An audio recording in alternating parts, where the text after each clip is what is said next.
My name is Peyton, and I was 27 years old when my world fell apart. The sky looked heavy that morning, as if the clouds were crying with me. It was my father's funeral. He had built everything we owned, the houses, the company, the quiet life of comfort. Beside the coffin stood Riley, my stepmother. She wore a black lace dress and pearls that once belonged to my mother.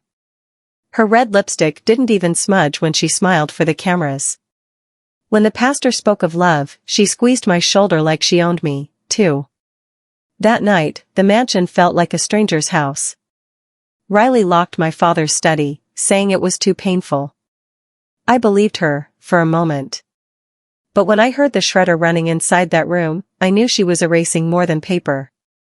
I whispered to myself, "Dad, what did you leave me?" I didn't know yet that the answer was nothing. A week later, I sat in the lawyer's office, my hands shaking. Riley sat across from me, pretending to dab her eyes. The lawyer cleared his throat. According to Mr. Brooks's wishes, the estate, including the family mansion, goes to his wife, Riley Brooks. My ears rang. That can't be right, I said. There's a note, the lawyer added quietly, asking that Peyton receive emotional support and guidance. Emotional support? Not a single dollar. Not even my mother's jewelry. Riley sighed and said, "You'll be fine, dear. You're young. Start fresh." She smiled like a queen, handing crumbs to a beggar. I left without speaking. Outside, the cold wind hit my face. I looked up at the tall windows of the house where I grew up, and saw Riley closing the curtains. 2 days later, I came home to find new locks on every door. My key didn't fit. Riley's car gleamed in the driveway. I knocked once. No answer. Then a text buzzed on my phone. "It's better this way. Move on with your life." I sat on the porch for hours until the light faded. Neighbors peeked through their blinds. The girl who once hosted garden parties was now locked out like a trespasser. That night, I slept in my car outside my own home. Rain tapped on the roof like quiet applause for my downfall. Somewhere inside, Riley was toasting to her freedom. At sunrise, a woman knocked on my window. She was older, wearing a gray coat. "Are you okay?" she asked. Her name was Mrs. Dawson, my father's former assistant. I told her everything. She sighed deeply. "Your father loved you, Peyton," she said. "He mentioned a clause, something about you receiving property shares once you turned 28. That was only a year away." She slipped me an envelope she'd found in an old file. Inside was a photocopy of a trust agreement, and signed but clear, half of the company would belong to me if I proved Riley tampered with any document. It was the first spark of hope I'd felt since the funeral. I found a small apartment downtown, peeling walls, one window, no chandelier. Still, it was mine. I hung my father's picture on the wall and whispered, "I'll make it right."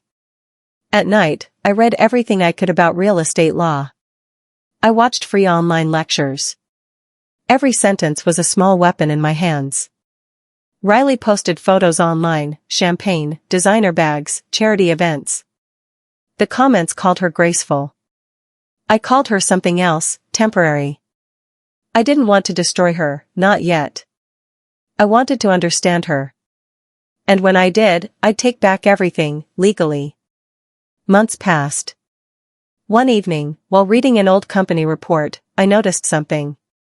A section labeled Property Division, Contingent Transfer.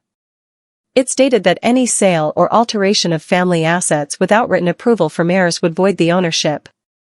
If I could prove Riley sold anything from the estate, the mansion would revert to the next eligible heir, me. I sat back, stunned. Riley wasn't careful, she was greedy. Greed always leaves fingerprints. I visited the county records office during lunch breaks. File after file, I searched for property changes. Then, I found it. A record showing Riley Brooks sold 2 of my father's rental homes to fund her luxury renovations. That was the proof. I took photos of every page. The clerk looked up and said, "Are you his daughter?" I nodded. He whispered, then take back what's yours. I started taking night classes at a community college, Real Estate Finance 101. The professor said something that stuck with me. Money doesn't disappear, it changes hands. Smart people decide whose hands. So I built a small portfolio using the little savings I had. I flipped one broken house, then another. Each sale gave me more confidence, more skill. Riley still didn't know I was quietly becoming her rival. By the second year, I created a small company, Brooks Holdings LLC. No one knew it was me behind the name.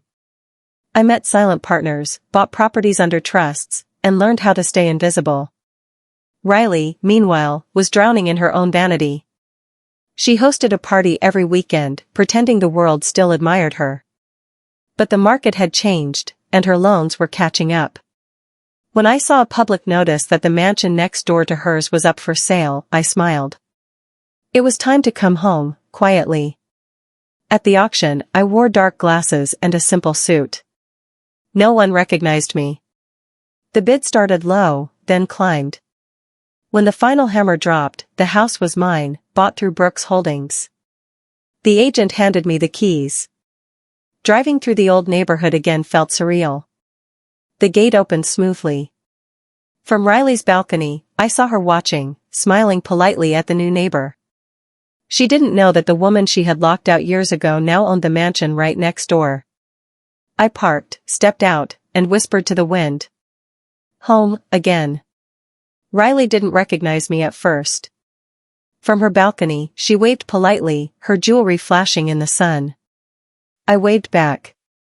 That night, I watched her house from my window. The same one I used to stare at as a child. Her lights stayed on until 2 a.m., music spilling into the quiet street. The once perfect lawn was starting to fade. The next morning, I sent a bouquet with a note that read, "Welcome to the neighborhood, from your new neighbor, Peyton." Hours later, I heard glass shatter from across the fence. She'd dropped her wineglass when she read my name. A few days passed, and Riley tried to act unbothered. She smiled when she saw me, pretending everything was fine. But her eyes told another story. At night, I'd sit on my patio, sipping coffee, watching movers carry her boxes of luxury clothes inside. She didn't know that the property taxes on her mansion were unpaid. She didn't know I already held the deed to her debt. Every bill she ignored brought me one step closer to revenge, legally. Word spread fast. Neighbors whispered, "Isn't that Peyton? The one Riley cut off?" People began to side with me quietly. They'd seen Riley's arrogance for years. At the country club, she tried to keep her image alive, but people avoided her table. The invitations stopped coming. Reputation, that was the first thing she lost. One evening, I heard her shouting on the phone. "You can't just take the house. It's mine." She didn't know the bank had already transferred the loan to Brooks Holdings LLC. I visited the mansion next door under the excuse of friendly neighborly advice. Riley greeted me with tight lips and forced charm. "Peyton," she said, "what a surprise." "Just wanted to say hello," I replied. Inside, the house smelled like expensive candles, trying to hide desperation. I noticed unopened bills stacked on her marble counter. She caught me glancing and said sharply, "Everything's under control." I smiled softly. "I'm sure it is." Then I left, my heels echoing like slow countdowns. The following week, I met with a lawyer downtown. He reviewed the foreclosure files and said, "If she misses one more payment, the property can be claimed." I leaned back. "Then we'll wait." I didn't want to take it by force. I wanted it to fall into my hands naturally, like gravity taking back what belonged to me. Before leaving, the lawyer smiled. "You're very calm about this." I said, "Revenge is calm when it's legal." 2 months later, the official notice came out. Riley Brooks's property is now under bank possession. Neighbors gossiped. Riley disappeared from social events. I arrived at the next auction quietly. When the auctioneer called for bids, I raised my hand only once. No one challenged me. Moments later, the house that once locked me out belonged to me. This time, I didn't cry. I just signed the papers with steady hands and whispered, "For you, Dad." It took a few weeks for Riley to realize what had happened. When she received the eviction notice, she stormed into my driveway. Her voice shook. "This is your company, isn't it? You did this." I looked at her calmly. "You sold my inheritance, Riley. I simply bought yours." Her face turned pale. She whispered, "You planned this." I nodded. "No, you did, the day you changed the locks." She left without another word. Moving into my father's house again was both beautiful and painful. The walls still remembered my childhood laughter. But everything Riley touched felt cold. I walked through the rooms one by one, touching the polished rails, the dusty chandeliers. For the first time in years, the house was silent, peacefully silent. From the window, I could see Riley standing across the fence, staring at the moving truck loading her boxes. No words, no shouting. Just two women looking at what choices cost. I closed the curtains and let the moment settle like a slow exhale. A week later, Riley showed up at my door. Her makeup was gone, and the pride that once filled her eyes had faded. She clutched a single envelope. "Please," she whispered, "can we talk?" I let her in. She looked around the living room like a ghost walking through her old kingdom. "I made mistakes," she said softly. "I just wanted security." I nodded slowly. "You wanted control. There's a difference."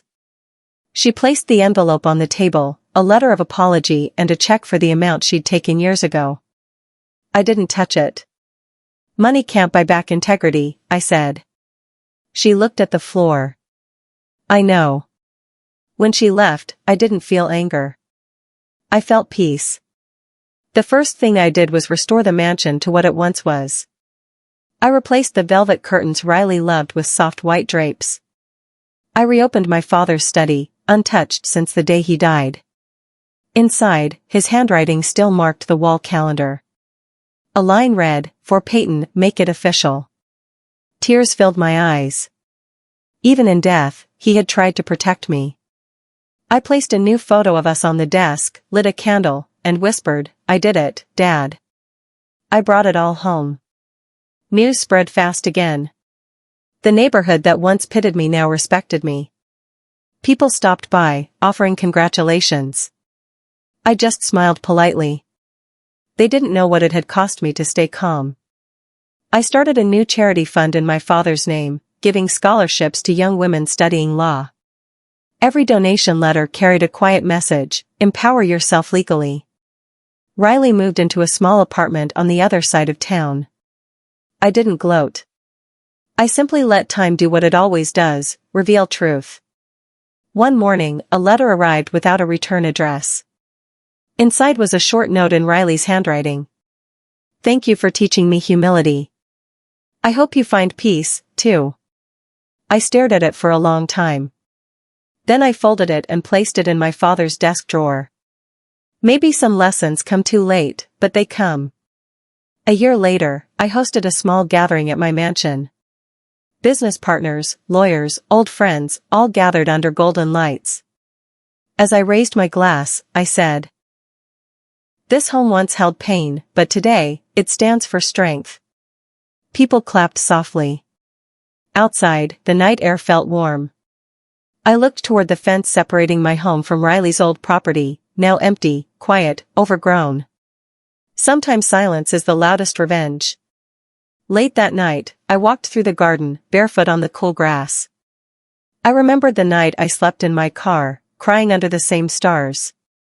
Now, the same sky watched a woman who had taken back her story.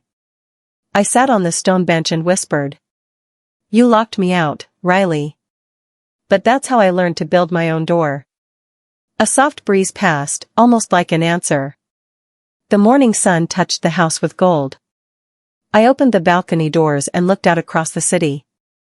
This was peace, not the loud kind that needed witnesses, but the quiet kind that came from winning without cruelty.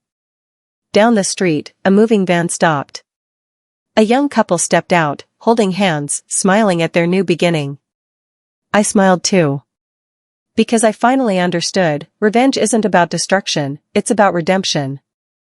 As the camera of life pulled back, I said softly. My name is Peyton. I was 27 when I lost everything. But I gained something stronger, myself. In a world of luxury and lies, remember, silence can be the sweetest revenge.